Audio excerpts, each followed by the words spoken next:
প্রথমে এই ভিডিও ক্লিপটা খুব ভালো করে লক্ষ্য করেন। যদি ইন্টারনেট ইউজ করে থাকেন তাহলে আপনার আমার লাইফে একবার হলেও এই ভিডিও ক্লিপটা দেখে থাকবেন। অনেক সময় বিভিন্ন মিম ভিডিও ক্লিপে এই ক্লিপটাকে ব্যবহার করা হয়ে থাকে, বাট এই ভিডিওর ডার্ক রিয়েলিটি সম্পর্কে জানলে আপনি চিন্তা করতে বাধ্য হয়ে যাবেন। হ্যাঁ, এটা কোনো মিম ক্লিপ না, এটা একটা সত্যিকারের ঘটনা, যেই জায়গায় আদালত প্রাঙ্গণে একজন মা তার সন্তানের সাজা প্রাপ্তির জন্য আসামিকে 8 রাউন্ড গুলি ছোড়ে। তাহলে ঘটনাটা শুরু থেকে বলি। 1981 সালে জার্মানির একটা ঘটনা। মহিলাটার নাম মারিয়ানা বাফমায়ার এবং তার 7 বছরের একটা মেয়ে ছিল যার নাম অ্যানা বাফমায়ার। মূলত এই জায়গায় ঘটনাটা হয় যে তার এই 7 বছরের মেয়েকে ক্লাউস গ্যাবিস্কি নামে একজন লোক তুলে নিয়ে ধর্ষণ করে এবং ধর্ষণ করে মেরে ফেলে।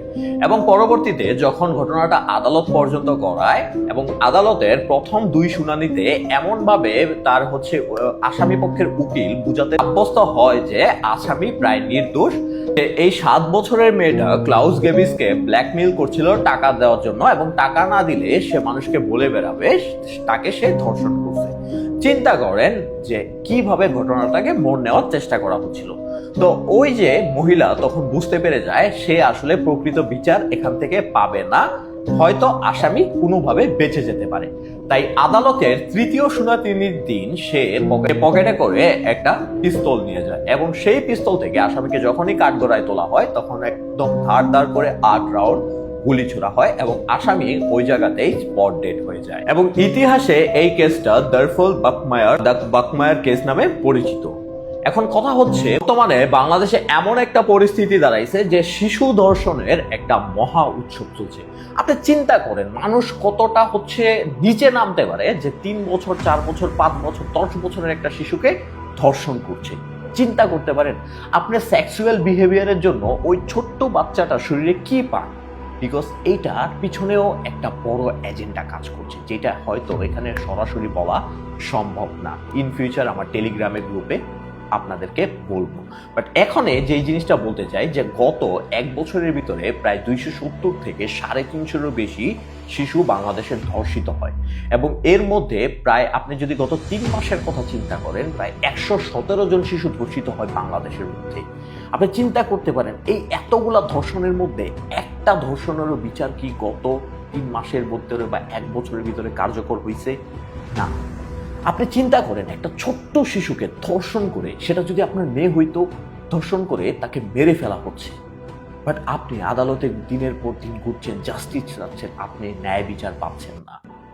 এর জন্য অনেকে আইন নিজের হাতে তুলে নিতে চায়। আইনের প্রতি মানুষ শ্রদ্ধাশীল, বাট আইনের প্রতি ততক্ষণ পর্যন্ত মানুষ শ্রদ্ধাশীল থাকতে পারবে যতক্ষণ পর্যন্ত সে ন্যায় বিচার পাবে। দেখেন, আজকে যদি প্রকাশ্যে জনসমক্ষে একজন ধর্ষককে ফাঁসি দেওয়া হইতো বা কঠোরতম শাস্তি দেওয়া হইতো ইসলামিক বিধান অনুযায়ী, তাহলে পুরো দেশের মানুষ সেটাকে দেখে সাবধান হয়ে যেত। আপনি চিন্তা করেন কিছুদিন আগে আফগানিস্তানের ঘটনা, যখন প্রকাশ্যে একটা স্টেডিয়ামের মধ্যে একজন দর্শকের শিরোচ্ছেদ করা হয়, তার মাথা কেটে দ্বিখণ্ডিত করে দেওয়া হয় ভরা স্টেডিয়ামের মধ্যে। গত 6 মাসের ভিতরে আফগানিস্তানে আর একটা ধর্ষণের ঘটনাও শোনা যায়নি। এখন অনেকে সুশীলরা এই সকল জিনিসকে মানতে নারাজ, বাট বিশ্বাস করেন সবচেয়ে কার্যকর পদ্ধতি হচ্ছে ধর্ষণের শাস্তি একদম মৃত্যুদণ্ড।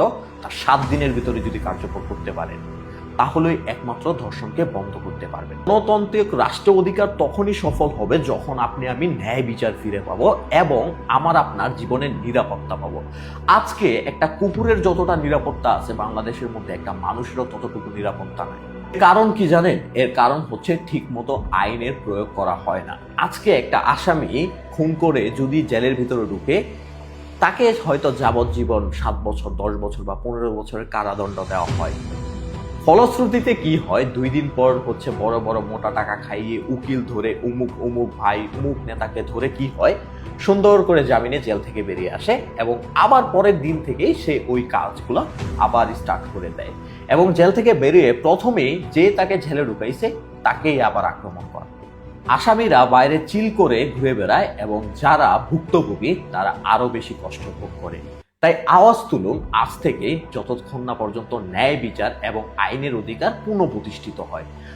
আপনি আমার জীবনের অধিকার নিরাপত্তা চাই, সাথে আপনার আমার বাচ্চার নিরাপত্তা চাই এবং ধর্ষণের বিচার চাই। তো বড় একটা কাহিনী যেখানে একটা ছোট্ট 10 বছরের বাচ্চাকে ধর্ষণ করে তার মাথা করে ফেলা হয়। চিন্তা করতে পারেন, পুরো দেশ এখন বিচার চাচ্ছে।